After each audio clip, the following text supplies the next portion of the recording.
siarkan dari Kompleks BSD Sport Center Bandung 104.3 FM Radio Roja menebar cahaya sunnah. Alhamdulillah di kesempatan Senin sore ini kita dapat berjumpa kembali. Kami berharap kita semua senantiasa berada dalam lindungannya dan semoga Allah Subhanahu wa taala melimpahkan keberkahan untuk kita semua. Ikhwati fillah kaum pendengar Radio Roja Bandung, insyaallah taala sesaat lagi kita akan kembali menyimak kajian ilmiah disiarkan secara langsung bersama pemateri Al-Ustadz Beni Sarbeni LCMPD Hafizahullah Ta'ala. Melanjutkan pembahasan kita di kitab Tauhid karya Syekh Muhammad bin Abdul Wahhab rahimahullahu Ta'ala. Dan sekarang masih di pembahasan yaitu berlebihan di dalam beragama adalah sebab penyimpangan bagian ketiga. Dan seperti biasa di akhir pembahasan nanti kami persilakan bagi Anda yang ingin bertanya secara langsung, silakan Anda bisa menghubungi kami melalui line telepon di 081220101043 atau juga pertanyaan Anda bisa diajukan melalui chat WhatsApp di nomor yang sama di 081220101043. Dan alhamdulillah kita telah terkoneksi dengan Al-Ustadz Beni Sarbeni LCMPD Hafizahullah Ta'ala di studio BIS TV ataupun pesantren Sabilun Najah Bandung. Dan kepada Al-Ustadz kami persilakan untuk menyampaikan materinya. Falyatafaddal mashkuro. Assalamualaikum warahmatullahi wabarakatuh. Innal hamdalillah nahmaduhu wa nasta'inuhu wa nastaghfiruh. Wa na'udzu billahi min syururi anfusina wa min sayyiati a'malina. Man yahdihillahu fala mudilla lahu wa man yudlil fala hadiya lahu. Asyhadu an la ilaha illallah wahdahu la syarika lah wa asyhadu anna Muhammadan abduhu wa rasuluh. Ya ayyuhalladzina amanu ittaqullaha haqqa tuqatih wa la tamutunna illa wa antum muslimun. Ya ayuhan nasu ittaqu rabbakum alladhi khalaqakum min nafsin wahidah wa khalaqa minha zawjaha wa batha minhuma rijalan katsiran wa nisaa wattaqullaha alladhi tasaaluna bihi wal arham innallaha kana 'alaykum raqiba. Ya ayyuhalladzina amanu ittaqullaha wa qulu qawlan sadida yuslih lakum a'malakum wa yaghfir lakum dhunubakum wa may yuti'illah wa rasulahu faqad faza fawzan 'azima amma ba'du. Fa inna asdaqal hadithi kitabullah wa khairal hadi hadi Muhammadin sallallahu alaihi wasallam wa syarrul umuri muhdatsatuha wa kullu muhdatsatin bid'ah wa kullu bid'atin dhalalah wa kullu dhalalatin finnar. Ma'asyiral muslimin, kaum dangu Radio Roja Bandung yang semoga senantiasa diberkahi oleh Allah Rabbul Alamin. Demikian pula para pemirsa di BIS TV yang semoga senantiasa diberkahi oleh Allah Subhanahu wa taala. Alhamdulillah pada sore hari ini kita bisa melanjutkan kembali kajian Kitab Tauhid karya Syekh Muhammad Ibnu Abdul Wahhab rahimahullahu taala. Dan kita masih di bab yang ke-18 tentang sebab kekufuran yang terjadi pada anak cucu Adam. Demikian pula sebab mereka meninggalkan agama mereka. Sebabnya adalah al-ghulu fis salihin, sikap berlebihan terhadap orang-orang saleh. Dan kita sudah membacakan dan menjelaskan dalil yang pertama dalam surah An-Nisa ayat 171. Demikian pula firman Allah dalam surah Nuh ayat 23. juga penjelasan sahabat yang mulia Abdullah ibnu Abbas tentang ayat tersebut yang bercerita mengenai awal pertama kali kesyirikan terjadi di muka bumi. Demikian pula penjelasan Al-Imam Ibnu Qayyim Al-Jauzi yang diringkas oleh penulis dari kitabnya Ighatsatul Lahafan. Juga kita sudah jelaskan hadis Nabi Shallallahu Alaihi Wasallam yang diriwayatkan oleh Al-Imam Al-Bukhari. Kemudian dalil selanjutnya adalah hadis Nabi Shallallahu Alaihi Wasallam yang diriwayatkan oleh Al-Imam Ahmad, demikian pula Al-Imam An-Nasai dan yang lainnya, di mana Nabi Shallallahu Alaihi Wasallam bersabda, "Iyyakum wal ghuluwa, fa innama ahlaka man kana qablakum al-ghuluwu." Iyyakum wal ghuluwa, jauhilah oleh kalian sikap ghulu, sikap berlebihan. Ya, iyyakum wal ghuluwa, jauhilah oleh kalian sikap ghulu.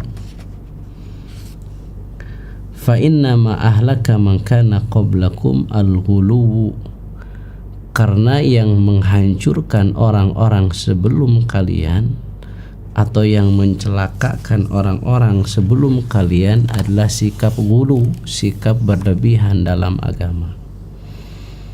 Hadis ini diriwayatkan oleh Imam Ahmad, Imam An-Nasai, Imam Ibnu Majah, dan dinyatakan sahih oleh Syekh Al-Albani rahimahullahu ta'ala.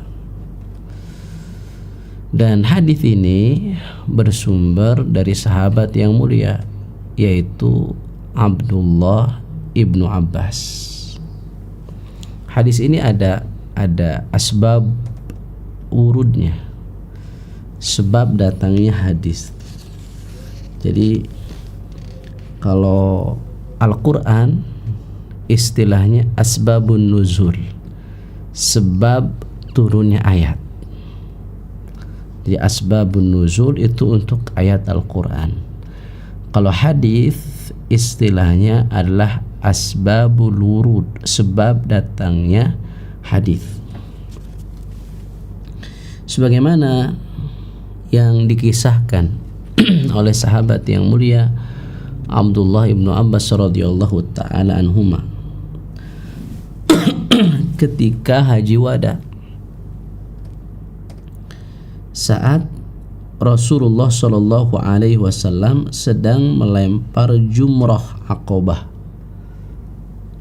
ya, melempar jumrah Aqabah, sembari mengendarai untanya, Nabi bersabda, "Ilqit lihasa, ambilkan untukku kerikil-kerikil."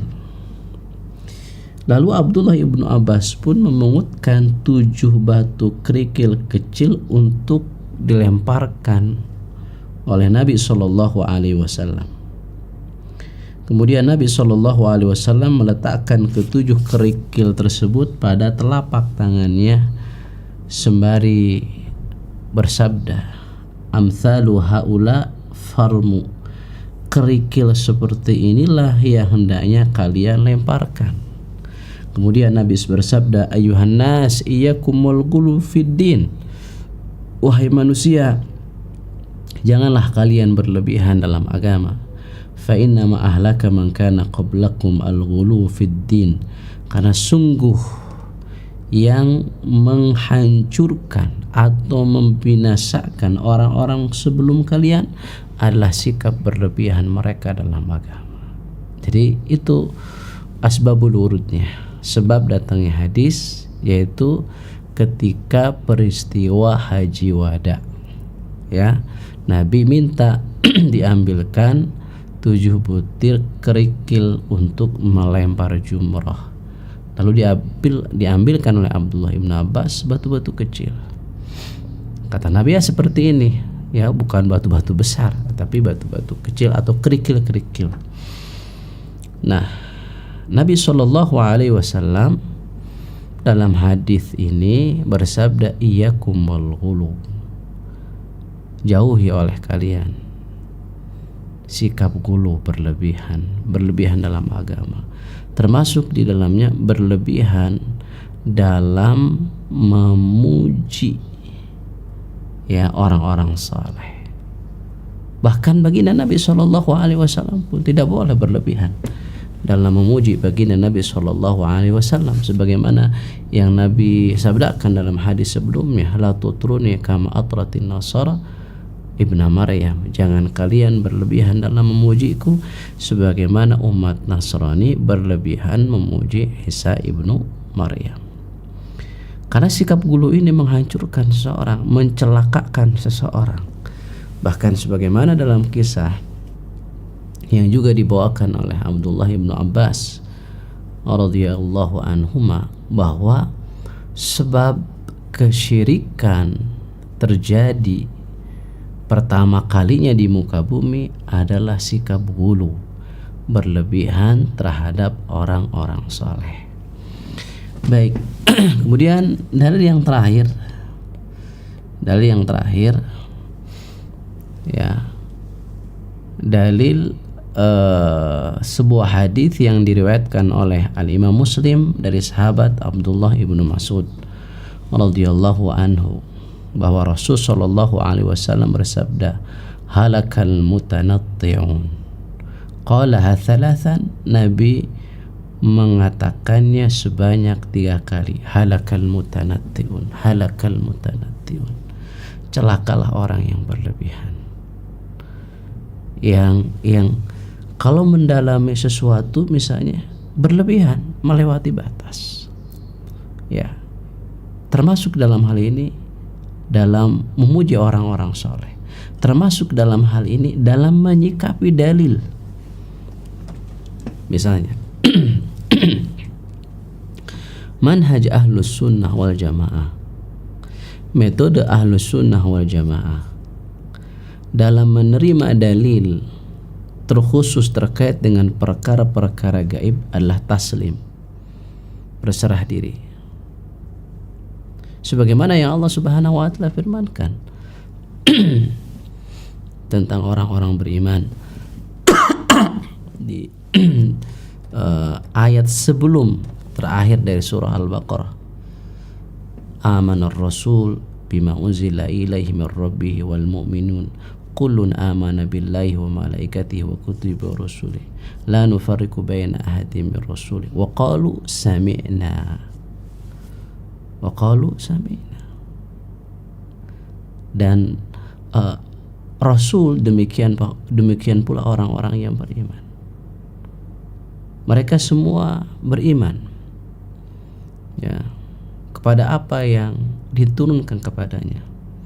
Mereka mengatakan kami beriman kepada Allah, kepada malaikat, kepada kitab, kepada para rasul. Dan mereka mengatakan sami'na wa ata'na, kami mendengar dan taat. Itulah manhaj ahlus sunnah, itulah metode beragama ahlus sunnah wa jamaah. Mereka taslim. Karena itulah seorang muslim disebut muslim, karena mereka berserah diri. Berbeda dengan ahlul kalam yang disebut pula dengan ahlul jadal, ahli debat. Mereka tidak cukup dengan taslim, berserah diri dengan apa yang Allah Subhanahu wa taala firmankan, tapi di debat berlebihan. Makanya Nabi sallallahu alaihi wasallam bersabda, halakal mutanatti'un. Suatu hari Nabi sallallahu alaihi wasallam mendengarkan para sahabat yang sedang berdebat tentang masalah takdir. Yang satu mengatakan, bukankah Allah berfirman demikian? Yang lainnya, bukankah Allah berfirman demikian? Berdebat. Lalu Nabi SAW menegur mereka dan mengatakan ayat Al-Quran itu bukan untuk ditabrakan satu ayat dengan ayat yang lain. Kewajiban kita adalah berserah diri kepada Allah Subhanahu wa Ta'ala. Ya, inilah sikap berlebihan dalam beragama. Padahal Allah Subhanahu wa Ta'ala memerintahkan kita untuk taslim, berserah diri kepada Allah Subhanahu wa Ta'ala, kepada apa yang Allah firmankan, kepada apa yang disabdakan oleh Rasul sallallahu alaihi wasallam. Demikianlah kaum dangu Radio Roja yang semoga dimuliakan oleh Allah. Demikian pula para pemirsa, dalil-dalil yang dibawakan oleh penulis tentang sebab kekufuran yang terjadi pada anak Adam dan sebab kenapa mereka meninggalkan agama mereka, yaitu al-ghulu fis salihin, sikap berlebihan kepada orang-orang soleh. Kemudian ada beberapa faidah sebelum kita membacakan masailul bab atau kandungan-kandungan bab. Ada beberapa masalah atau ada beberapa faidah dalam athar yang dibawakan oleh Abdullah ibnu Abbas.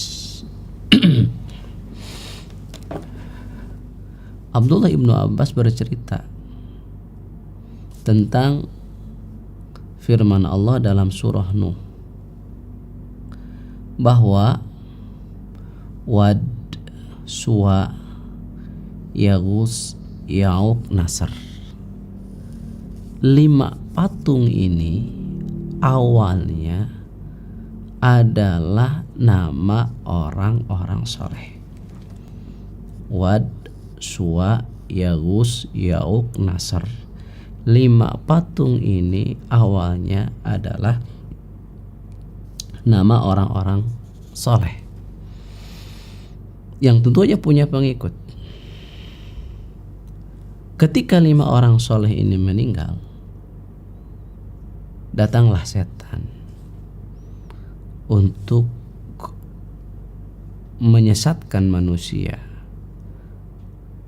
Datang setan untuk menyesatkan manusia dengan mengatakan kepada para pengikut orang-orang soleh tersebut, jika kalian ingin semangat dalam beribadah seperti mereka semangat dalam beribadah, maka selalulah kalian mengingat mereka, karena dengan mengingat mereka maka akan termotivasi hati untuk iqtida, mengikuti, mentauladani orang-orang saleh. Kemudian kata para pengikutnya, bagaimana caranya agar kami selalu mengingat mereka? Maka kata setan, alhamdulillah, kata setan, buatkan patung, ya, buatkan patung dan beri nama seperti nama-nama mereka.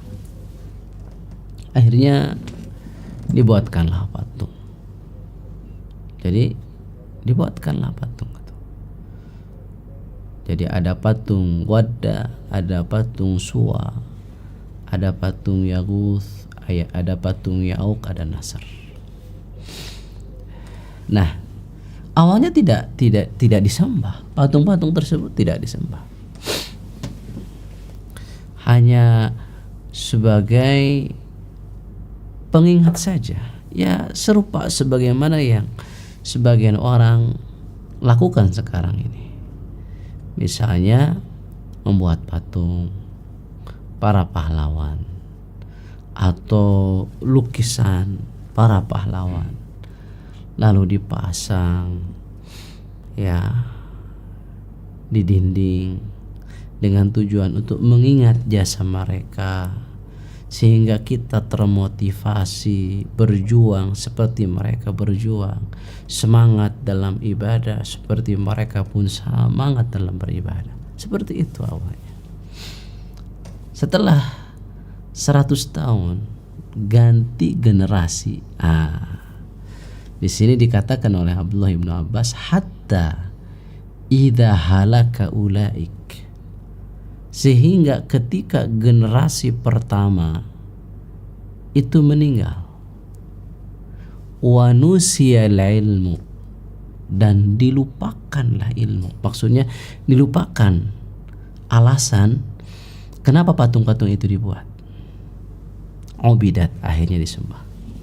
Ya, termasuk di sini wa nusiyal ilmu, dilupakan ilmu tentang bagaimana mentauhidkan Allah Rabbul Alamin. Ubidat, akhirnya berhala-berhala tersebut diibadahi. Di sini ada faedah yang sangat penting, sangat amat penting, kaum dangu sekalian, para pemirsa sekalian,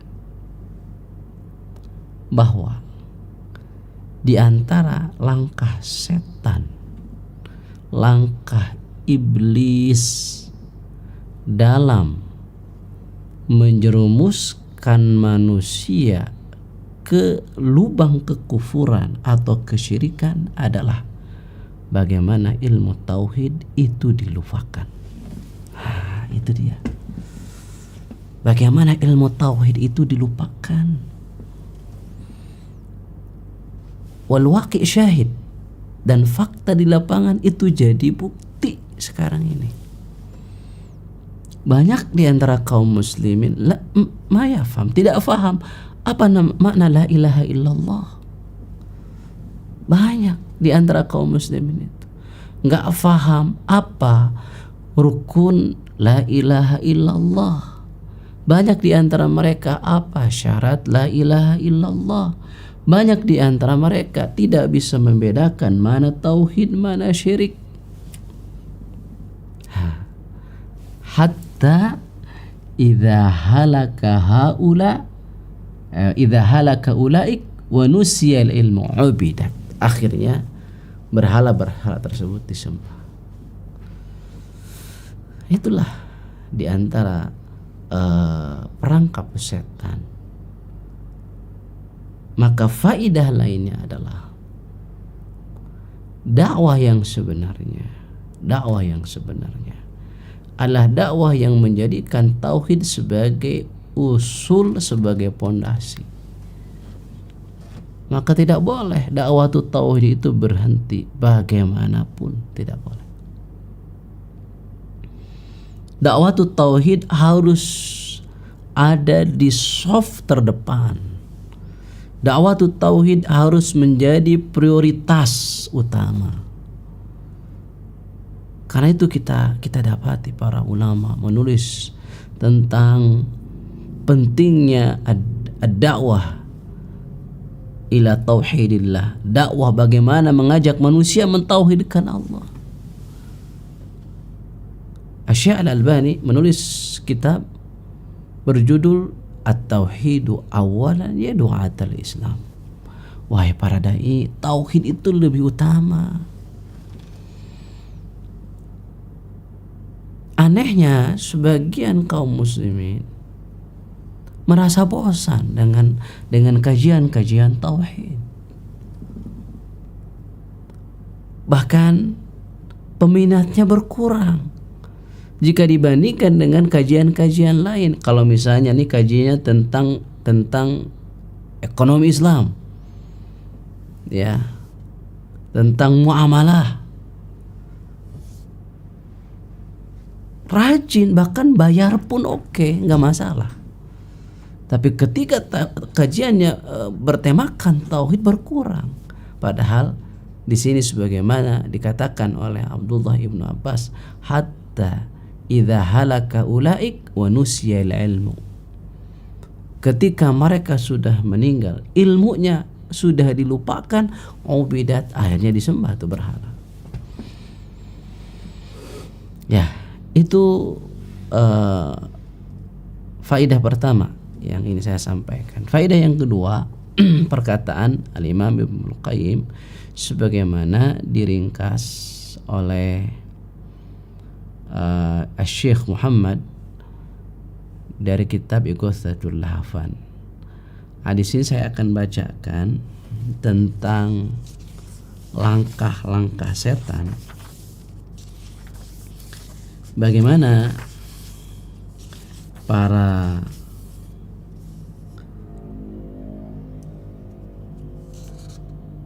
penyembah kuburan, ya, atau orang-orang yang menyekutukan Allah dengan mengagumkan kuburan, yang pada akhirnya menyembah kuburan. Bagaimana langkah-langkah setan sampai mereka melakukan kesyirikan. Di sini saya bacakan ya penjelasan Al-Imam Ibnu Qayyim dalam kitabnya Ighathatul Lahfan, yang dikutip pula oleh Ustaz Firanda hafizahullah taala di kitab Syarah Kitab Tauhid. Baik, saya bacakan. Ibnu Qayyim rahimahullah menjelaskan bagaimana tahapan-tahapan setan dalam menggoda manusia sehingga akhirnya mereka menyembah penghuni kubur. Tahapan-tahapan setan menggoda manusia, menjerat manusia sehingga pada akhirnya mereka menyembah penghuni kubur. Tahapannya adalah sebagai berikut. Pertama, setan senantiasa membisikkan kepada para penyembah kuburan bahwa membuat bangunan di atas kubur, beriktikaf di atasnya, sebagaimana dikatakan di sini oleh Imam Ibnu Qayyim dalam kitab Tauhid, lamma matu akafu ala kuburihim, ketika mereka meninggal, orang-orang soleh meninggal, akafu ala kuburihim, mereka beriktikaf di kuburan orang-orang soleh. Lihat di sini pun dikatakan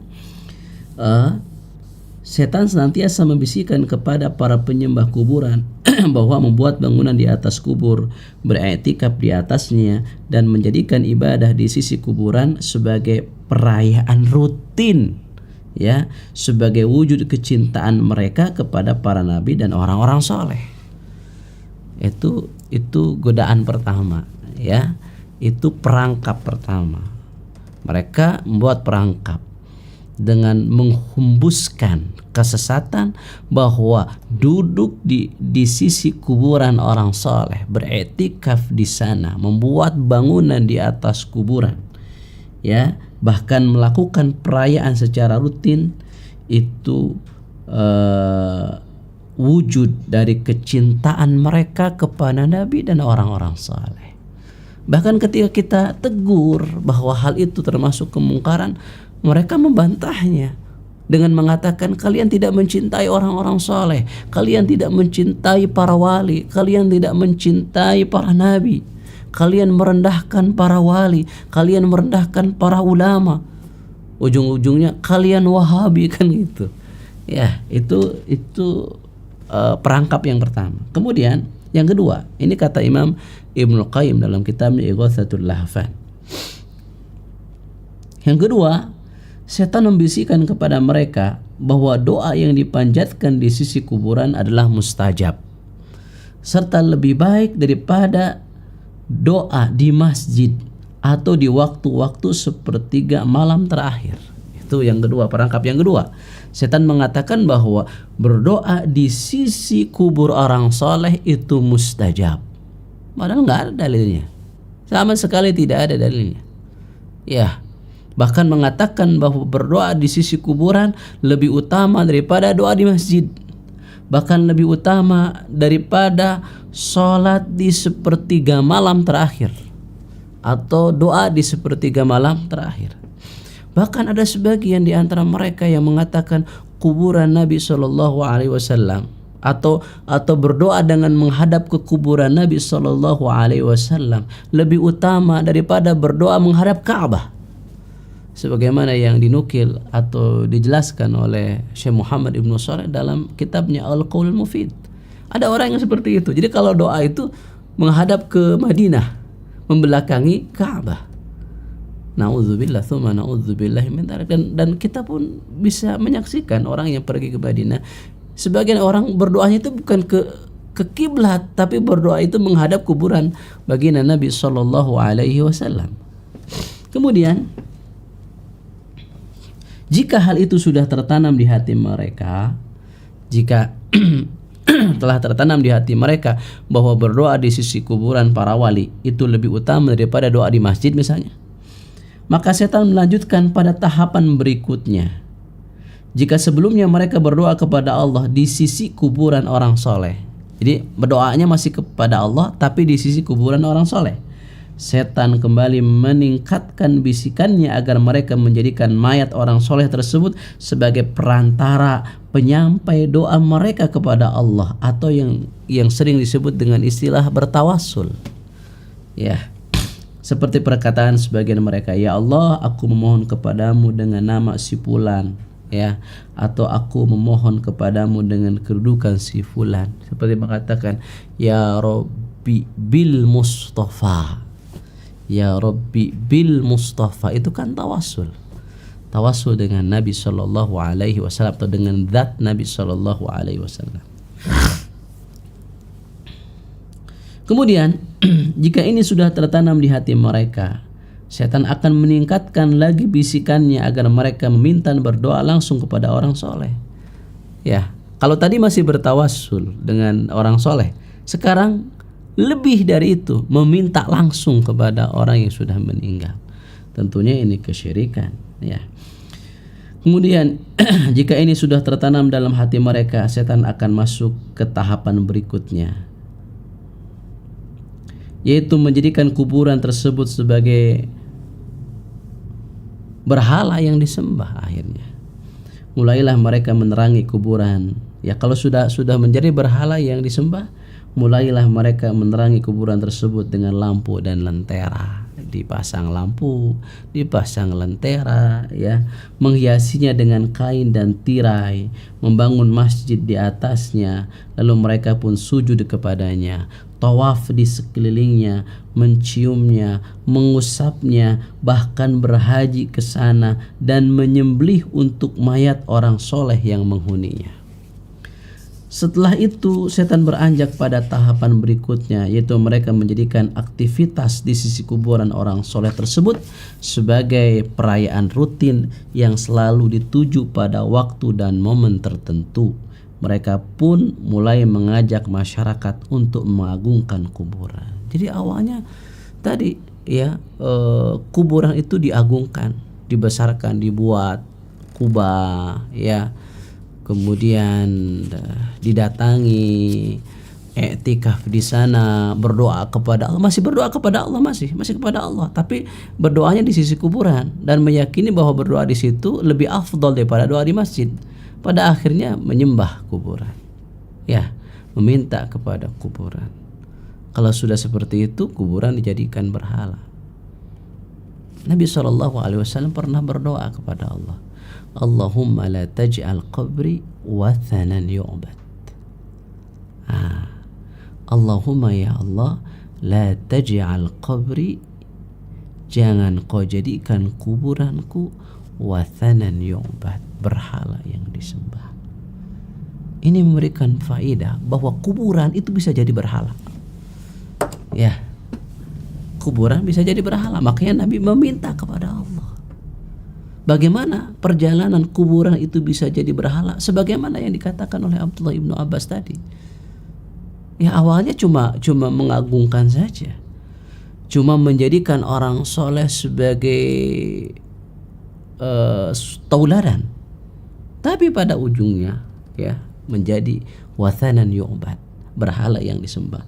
Karena itu pula Nabi SAW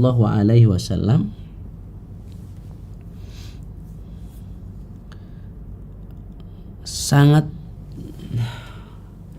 melarang keras, ya, mengagungkan kuburan.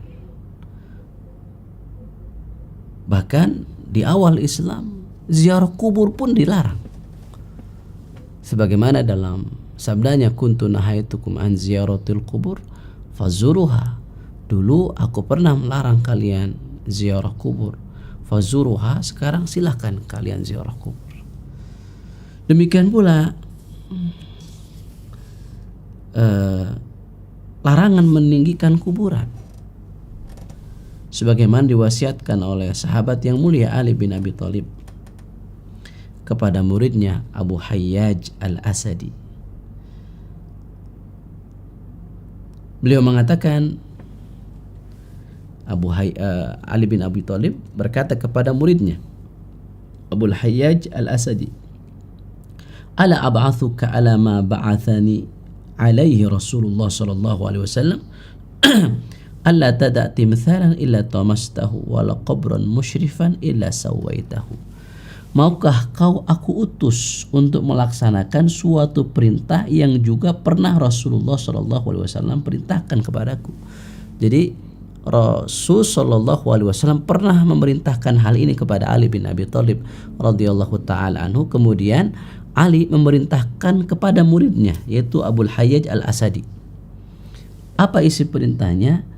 Janganlah engkau biarkan patung melainkan engkau musnahkan.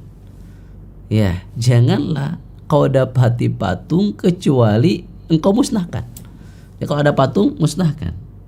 Dan jangan engkau biarkan kuburan yang ditinggikan secara berlebihan melainkan engkau ratakan. Lihat, kuburan yang ditinggikan disamakan seperti patung yang disembah. Naudzubillah tsumma naudzubillah min dzalik ya. Hadis ini sahih diriwayatkan oleh Al-Imam Muslim di dalam kitab sahihnya. Nah, itu ya langkah-langkah setan dalam menyesatkan manusia sehingga terjerumus, terperosok dalam kesyirikan. Ya, ini harus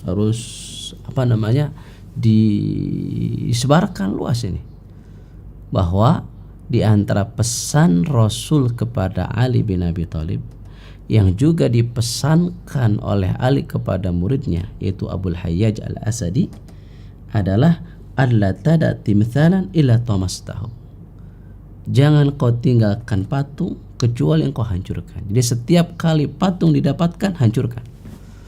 Bukan malah bikin patung. Ya, naudzubillah, hati-hati. Bukan malah bikin patung, tapi sebaliknya, jangan kau dapati patung kecuali hancurkan. Wala qabran musyrifan illa sawaitahu, dan tidak kau dapati kuburan yang ditinggikan kecuali kau ratakan. Ini pesan Rasul kepada Ali bin Abi Thalib dan Ali bin Abi Thalib kepada muridnya Abul Hayyaj Al-Asadi. Baik, selanjutnya kita bacakan kandungan bab. Penulis berkata, fihi masail. Di dalam bab ini ada beberapa kandungan penting. Yang pertama, anna man fahima hadzal bab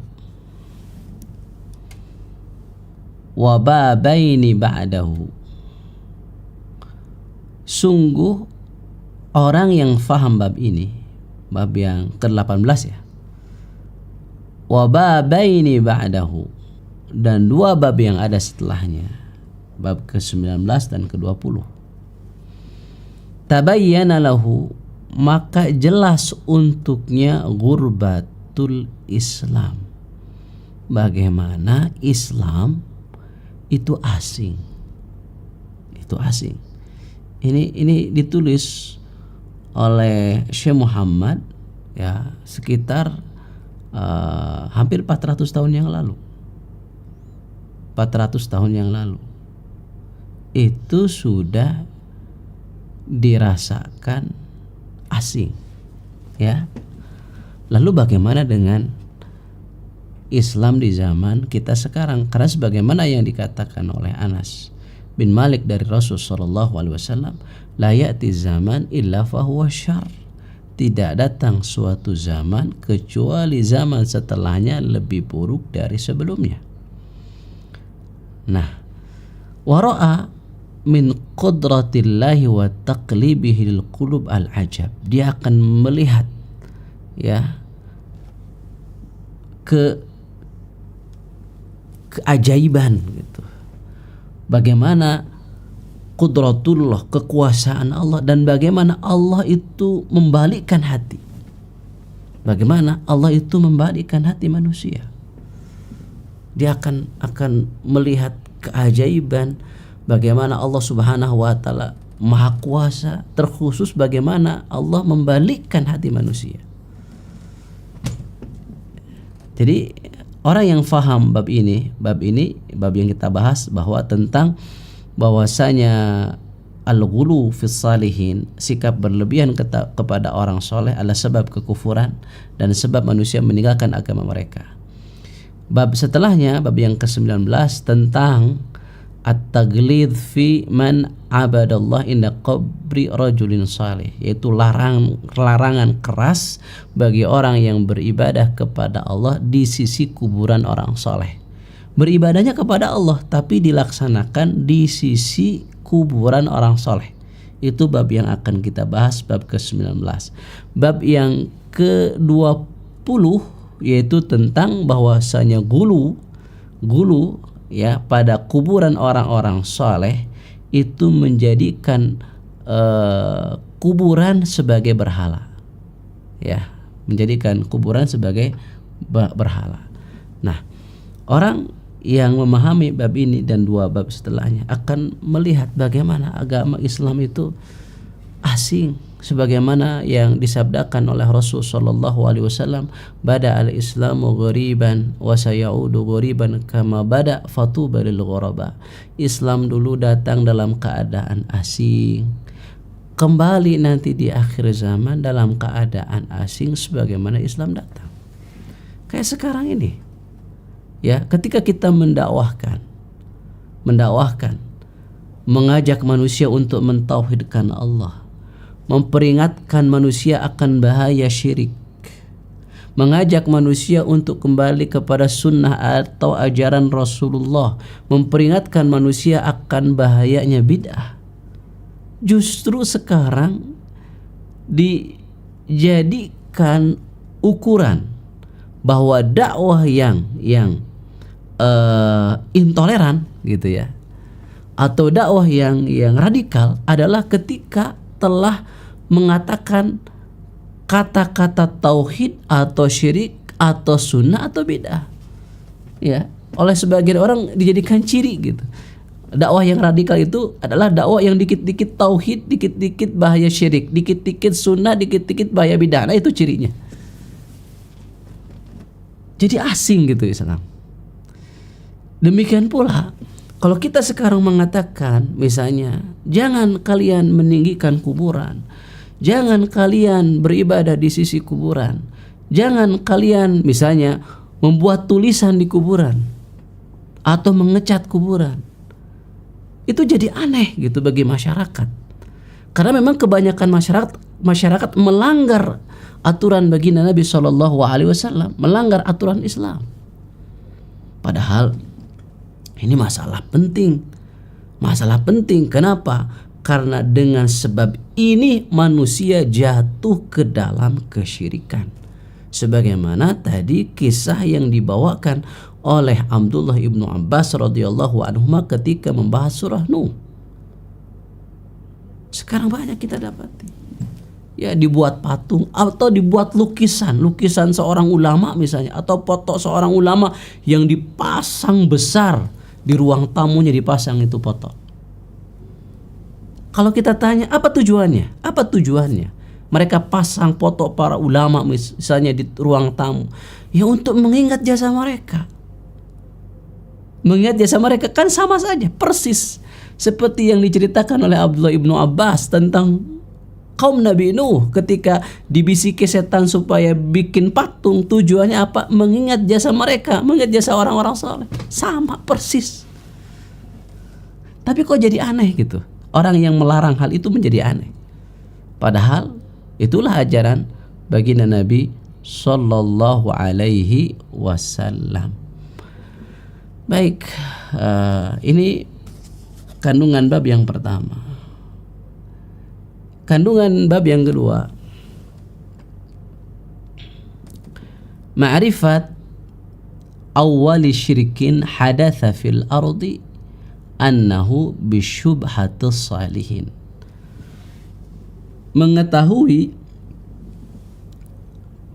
syirik yang pertama kali terjadi di muka bumi. Sebabnya adalah syubhat orang-orang saleh. Maksudnya ketika mereka berlebihan kepada orang-orang saleh. Nah, di sini harus posisikan dengan tepat. Ketika kita dakwahkan, jangan berlebihan sikap Anda kepada orang-orang soleh. Bukan berarti kita merendahkan orang-orang soleh, tidak. Para ulama, orang soleh punya hak. Hak mereka adalah kita loyal kepada orang-orang soleh. Kita loyal kepada para ulama. Tapi bukan berarti kita memuji mereka secara berlebihan. Apalagi melakukan perkara yang di dalam sejarah itu menjadi sebab terjadinya kesyirikan. Yaitu memuji mereka secara berlebihan, bahkan membuat patung atau lukisan yang mu'azzam, lukisan yang diagungkan. Ya, jadi kandungan bab yang kedua ini yang sangat penting, ya, bahwa bab ini memberikan faidah kepada kita tentang sebab kesyirikan pertama kali terjadi di muka bumi, yaitu al-ghulu bis-salihin, sikap berlebihan kepada orang-orang saleh. Kaum dangu Radio Roja yang semoga dimuliakan oleh Allah Rabbul Alamin, demikian pula para pemirsa di BIS TV. Demikian materi yang bisa saya sampaikan. Kami berikan sedikit waktu untuk para ikhwah sekalian bertanya dari apa yang saya sampaikan. Baik. Naam. Syukron. Jazakumullahu khairan wa barakallahu fikum kepada Ustadz yang telah menyampaikan materinya di pembahasan dari Kitab Tauhid karya Syekh Muhammad bin Abdul Wahhab rahimahullahu ta'ala. Semoga apa yang disampaikan dapat kita fahami dan semoga Allah Subhanahu wa taala mengkaruniakan kepada kita ilmu yang bermanfaat, ilmu yang dapat diamalkan di kehidupan kita sehari-hari. Allahumma amin. Baik, berikutnya kami buka sesi interaktif, sesi soal jawab bagi Anda kaum dangu Radio Roja Bandung dan juga pemirsa BIS TV yang ingin bertanya secara langsung. Silakan Anda bisa menghubungi kami melalui line telepon di 081220101043 atau juga pertanyaan Anda bisa ajukan melalui chat WhatsApp di nomor yang sama di 081220101043. Baik, untuk pertanyaan pertama kita Baik, untuk pertanyaan pertama kita coba ajukan terlebih dahulu. Pertanyaan yang sudah banyak masuk melalui chat WhatsApp. Pertanyaan pertama datang dari Mas Tris, pendengar Radio Roja di Samarinda, Kalimantan Timur. Pertanyaannya, Assalamualaikum warahmatullahi wabarakatuh, Ustaz. Waalaikumsalam warahmatullahi wabarakatuh. Semoga Allah melimpahkan segala berkah dan rahmat hidayah dalam beristiqomah bagi kita sekalian jamaah Majelis Roja TV. Amin. Ustaz izin bertanya dan mohon bimbingannya. Ada 2 pertanyaan Ustaz dari Mas Tris. Pertanyaan pertama, bolehkah kita bernazar atas nama orang tua yang sudah meninggal ketika ada suatu doa yang qabul? Misalkan berhasil memenangkan tender proyek sehingga bernazar dengan bagi-bagi sembako dan uang kepada warga namun di atas namakan orang tua yang meninggal. Dan pertanyaan kedua, jika kita memimpikan orang tua yang sudah meninggal, apa menjadi pertanda kita harus berziarah ke kuburnya? Silakan Ustaz. Taib. Yang pertama tentang nazar. Nazar itu harus dibagi 2. Hukum bernazar dan hukum memenuhi nazar. Ini 2 perkara yang berbeda. Kalau terkait dengan hukum bernazar, maka harus kita rinci. Kalau nazarnya mutlak, nazar mutlak itu nazar tanpa embel-embel.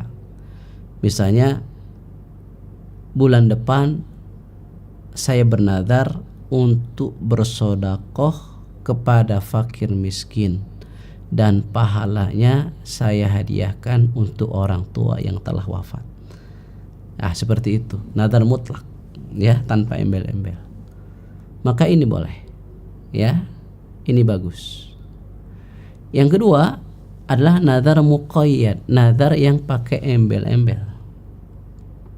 Misalnya, jika tadi seperti yang ditanyakan oleh akhi tadi, jika bulan depan saya dapat tender maka saya akan bersedekah, maka saya bernadar untuk bersedekah yang pahalanya saya hadiahkan bagi orang tua.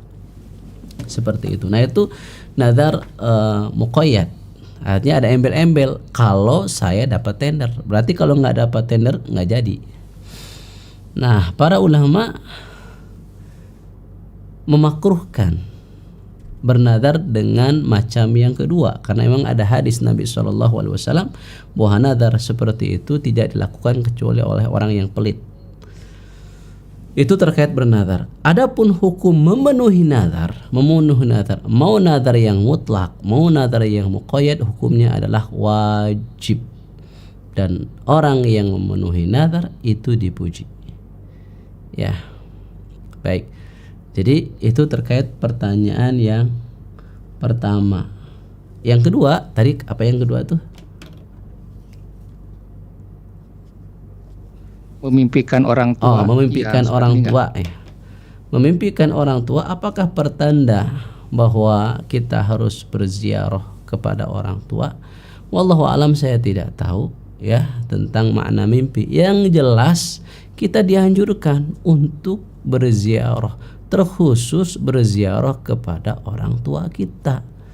Ya, dan karena Nabi SAW bersabda, "Kuntu nahaitukum an ziyaratil quburi fazuruha." Dulu aku melarang kalian ziarah kubur, sekarang ziarah, silakan.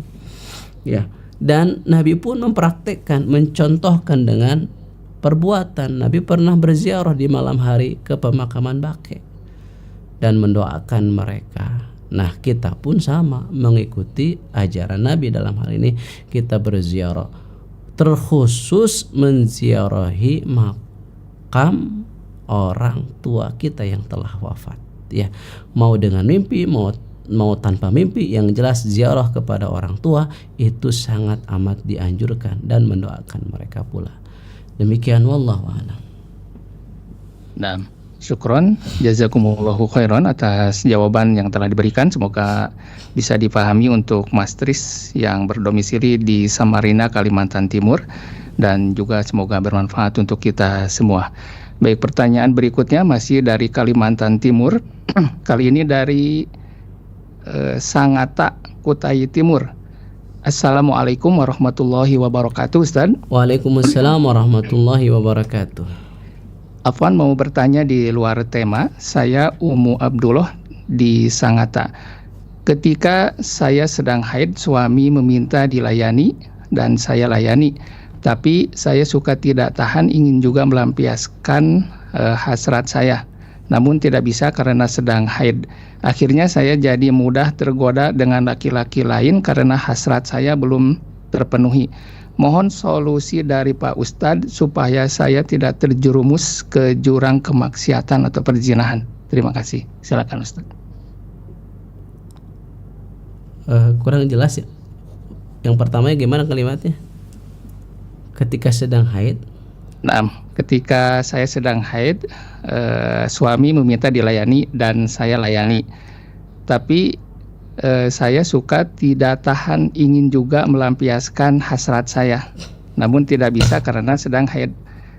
Dan karena sebab itu saya jadi mudah tergoda dengan laki-laki lain karena hasrat saya belum tersalurkan. Mohon solusi dari Pak Ustadz supaya saya tidak terjerumus ke jurang kemaksiatan. Pertama, kalimat yang pertama dan pertanyaan sepertinya kurang nyambung ya. Taib. Yang jelas mungkin saya ambil dari pertanyaan saja.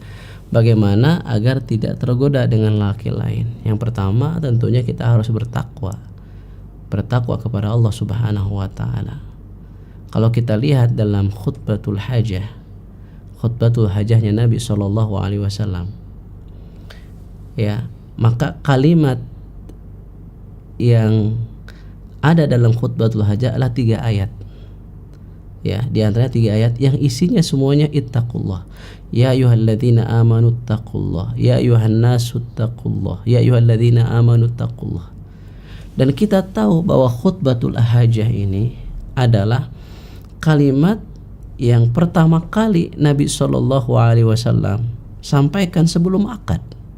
Sebelum akad, ya, sebelum dilakukan akad nikah kan dibacakan khutbatul hajah. Dan di dalam khutbatul hajah itu ayat yang dibacakan isinya tiga-tiganya adalah ittaqullah, ittaqullah, ittaqullah.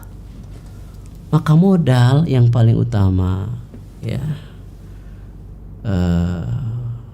bagi seluruh kaum dangu dan para pemirsa, terkhusus ukhti yang bertanya, modal paling utama dalam hubungan pernikahan itu adalah takwa. Takwa kita kepada Allah Subhanahu wa taala. Jangan sampai ya kita terjerumus dalam apa yang Allah murkai. Yang kedua, apa yang tadi Ibu sampaikan itu perangkap setan. Ibu mengungkapkan kalimat pertama tadi itu seolah-olah sebagai alasan sehingga saya bisa melakukan hal yang terlarang, seolah-olah seperti itu. Ketika sedang haid saya bisa melayani suami, gitu kan kalimatnya. Maksudnya melayani suami bukan dengan berhubungan dalam arti jima, bukan ya, mungkin dengan cara lain. Nah itu seolah-olah itu sebagai sebuah alasan gitu untuk melegalkan apa yang dijadikan pertanyaan oleh ibu. Itu jelas perangkap setan ya, perangkap setan. Jadi nggak ada alasan apapun untuk kita melakukan sesuatu yang dimurkai oleh Allah Subhanahu wa taala. Yang ketiga karena perangkap setan. Setiap perangkap setan tidak akan pernah menguntungkan kita, tapi justru akan menjerumus kita ke dalam apa yang dibenci oleh Allah Rabbul Alamin. Seperti tadi yang disampaikan oleh Al-Imam Ibnu Qayyim. Ya, mulai dari pertama yang dianggap ringan, kemudian meningkat, yang pada akhirnya menjerat manusia ke dalam kesyirikan, ke dalam kekufuran. Dalam hal ini saya ingat sebuah hadis yang dibawakan oleh Imam At-Tirmidzi di dalam kitab Al-Jami, bahwa Nabi SAW mengibaratkan Islam seperti jalan yang lurus. Islam itu seperti jalan yang lurus. Di sebelah kanan, di sebelah kiri itu ada pagar. Setelah pagar itu ada pintu-pintu, dan setiap pintu ada tirainya. Kata Nabi SAW, Islam itu jalan yang lurus dan di sana ada yang memanggilnya. Yang dimaksud dengan pagar sebelah kanan dan kiri itu aturan hududullah, aturan Allah, batasan-batasan agama yang tidak boleh kita melewatinya.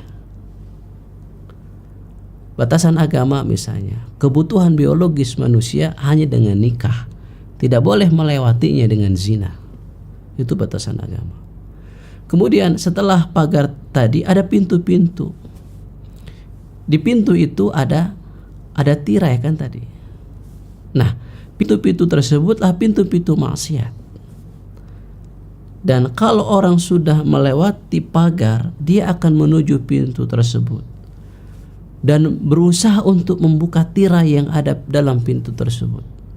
Kemudian ingin masuk ke dalamnya, dan kalau sudah masuk susah keluar.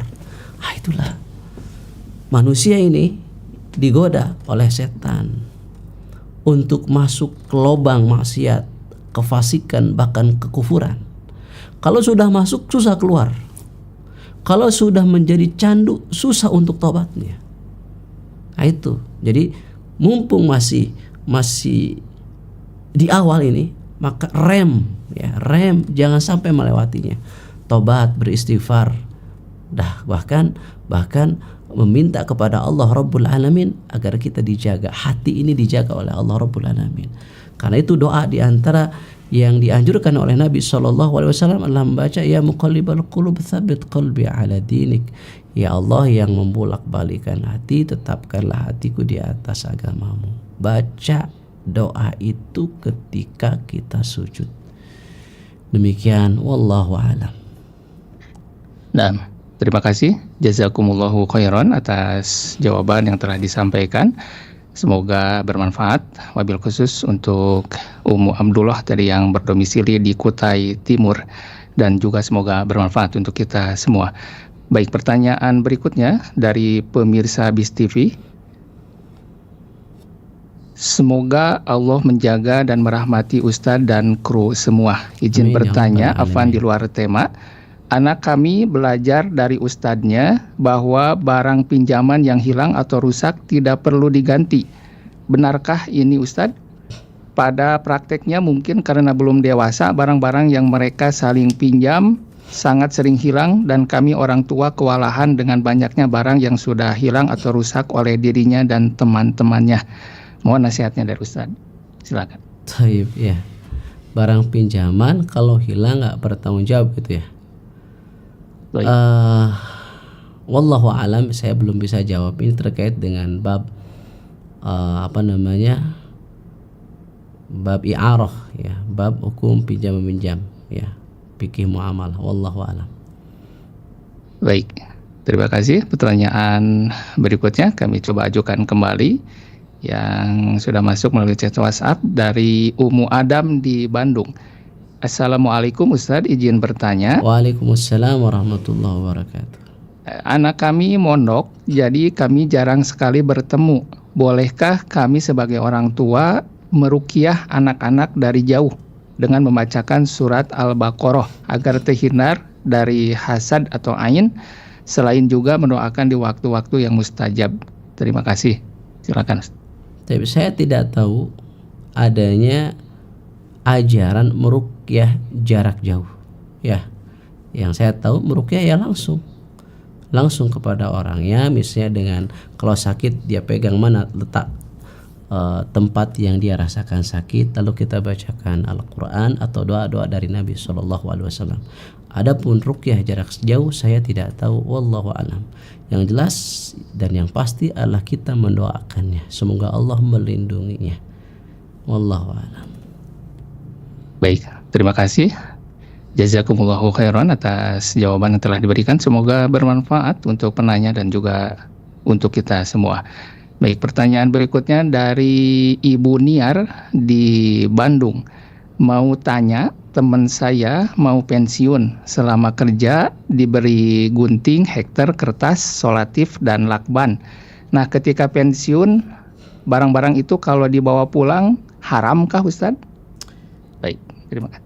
Mesti ditanya kepada atasan, apakah barang-barang tersebut adalah barang-barang yang diberikan kepada kita menjadi hak milik kita, hak milik, ataukah hak pakai selama kita masih menjadi pegawai di lembaga tersebut. Jadi harus diperjelas dulu akadnya. Kalau memang dari awal ini menjadi hak milik kita, kalau hak milik ya sudah bisa dibawa ke rumah. Tapi kalau hanya hak pakai selama kita ada di lembaga tersebut, maka itu tidak boleh kita bawa ke rumah. Wallahu a'lam. Saya kira cukup ya. Baik Ustadz, terima kasih. Kami ucapkan jazakumullahu khairan atas jawaban yang telah disampaikan. Semoga bermanfaat untuk penanya dan juga semoga bermanfaat untuk kita semua. Baik, mungkin sebelum kita tutup perjumpaan di kesempatan sore ini, mungkin ada tambahan Ustadz sebagai ikhtitam, kami persilakan. Cukup insyaallah. Baik, jazakumullahu khairan wa barakallahu fikum. Kami sampaikan kepada Al-Ustadz atas waktu yang telah diluangkan dan juga materi yang telah disampaikan dan jawaban-jawaban yang telah diberikan. Semoga Allah Subhanahu wa Ta'ala senantiasa memberikan kesehatan kepada Ustadz dan juga keluarga, sehingga kita bisa mengambil ilmu dari Ustadz di waktu atau hari yang lainnya. Allahumma amin. Amin. Kami mohon maaf pertanyaan tidak dapat kami ajukan semua dikarenakan keterbatasan waktu yang ada. Silakan Anda bisa menyimak kembali kajian rutin ini di pekan depan di setiap hari Senin sore pukul 16.30 waktu Indonesia bagian Barat. Demikian ikhwatal Islam, a'azakumullah kaum dangu Radio Roja Bandung, kajian kita di sore ini. Semoga apa yang kita simak dapat bermanfaat serta bisa menambah keilmuan kita, dan semoga Allah mudahkan kita di dalam mengamalkannya. Allahumma amin. Kami mohon maaf apabila ada kekurangan dan kekhilafan dalam menyiarkan acara di kesempatan sore ini.